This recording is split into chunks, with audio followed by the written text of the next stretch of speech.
several vials of blood for the different tests. The whole process made me feel dirty, even though I hadn't done anything wrong. That afternoon, my email pinged with a message from Amelie since I'd blocked her phone number. She was asking to meet for closure and to discuss the pregnancy situation. She said we needed to talk about what happens next and figure out how to handle things. I stared at the email for 10 minutes before typing back that I'd consider meeting after I got my test results. I needed to protect myself first before dealing with whatever mess she and Nick had created. Thomas texted again saying Amelie was already telling people I'd been neglecting her, and that's why she turned to Nick. The story was spreading through our friend group, and everyone was picking sides without knowing the truth. I screenshotted her email and his texts, adding them to my evidence folder because I had a feeling I'd need proof of everything soon. My boss called to check on me and said HR had heard there might be some personal drama affecting me. I kept it vague but professional, just saying I was dealing with a family situation that would be resolved soon.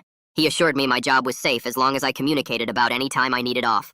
At least one thing in my life was still stable, even if everything else was falling apart around me. 3 days later, I waited outside Amelie's building until I saw her car pull out of the parking lot heading to work. I had my old key and a couple boxes in my truck for getting my stuff out of there. The elevator ride up felt longer than usual, and my hands were shaking a little as I unlocked her door. Inside, the apartment smelled different, like cheap cologne and stale beer instead of the vanilla candles she used to burn. One of the guys from that night was sitting on the couch in his boxers eating cereal and watching TV. He jumped up when he saw me and started apologizing right away, saying he had no idea Amelie had a boyfriend. He grabbed a shirt from the floor and kept saying sorry over and over while I just walked past him to get my Xbox from the entertainment center. I packed my game